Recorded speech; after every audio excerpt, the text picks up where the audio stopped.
Praise the Lord. सबको जय मसीह की। प्रभु की महिमा हो, प्रभु की स्तुति हो, प्रभु की आराधना हो। प्रभु का ही नाम सबसे ऊंचा ऊंचा ऊंचा होता जाए, क्योंकि वो बहुत महान है, वो सामर्थी है और सच्चा परमेश्वर, सीधा परमेश्वर है, जिसमें कोई भी बल फेर नहीं है। हालेलुया। तो आज हम एक वचन पढ़ेंगे, पहला शमूएल उसकी 12 की 20 और 21।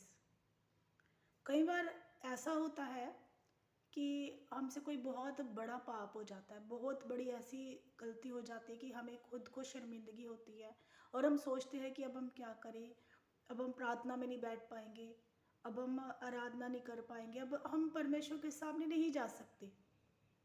लेकिन यहाँ पे ये वचन क्या कह रहा है, हमने इसकी ओर ध्यान देना है।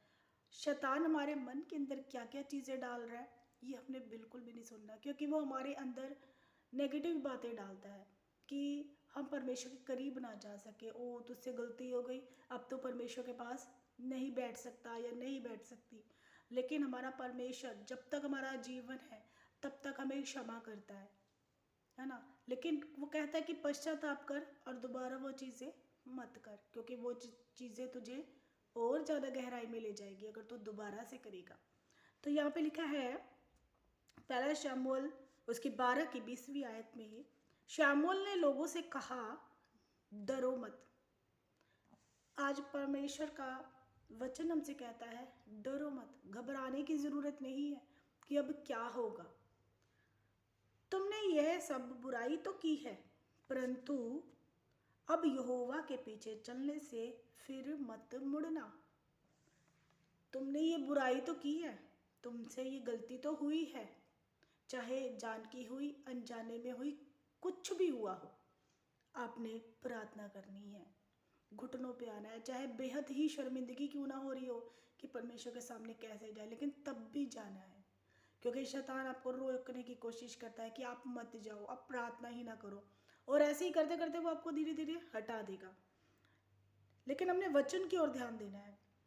कहता है कि तुमने यह सब बुराई तो की है, परंतु अब यहोवा के पीछे चलने से फिर मत मुड़ना, परंतु अपने संपूर्ण मन से उसकी उपासना करना, अपने संपूर्ण मन से उसकी आराधना करना कि मैं परमेश्वर का हूँ, मैं एक मसीही हूँ, मैं ये काम नहीं कर सकता, क्योंकि अब हम शारीरिक नहीं है, अब हम आत्मिक है।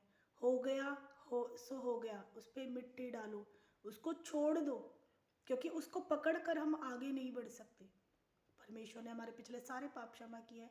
अगर आज भी बाय चांस हमसे गलती होती है, तब भी क्षमा मांगिए और दोबारा मत कीजिए।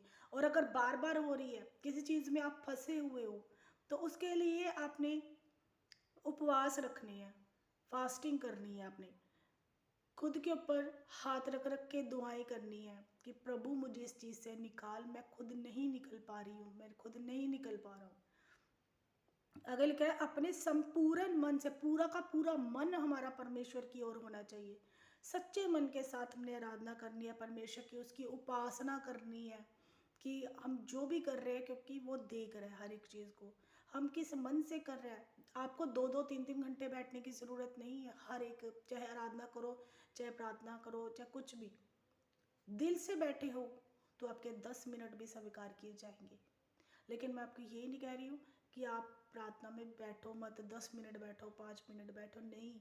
मैं एक बात बताने की कोशिश कर रही हूँ कि जब आप दिल से, चाहे 4 घंटे भी बैठोगे, दिल से ही बैठे हो, तो स्वीकार किया जाएगा, अन्यथा नहीं। लिखा है, और मत मुड़ना, नहीं तो ऐसी व्यर्थ वस्तुओं के पीछे चलने लगोगे जिनसे ना कुछ लाभ पहुंचेगा और ना कुछ छुटकारा हो सकता है, क्योंकि वे सब ही व्यर्थ है। नहीं तो अगर तुम ना मुड़े आज भी, तो ये पाप बढ़ता बढ़ता बढ़ता जाएगा और पाप की मजदूरी मृत्यु है।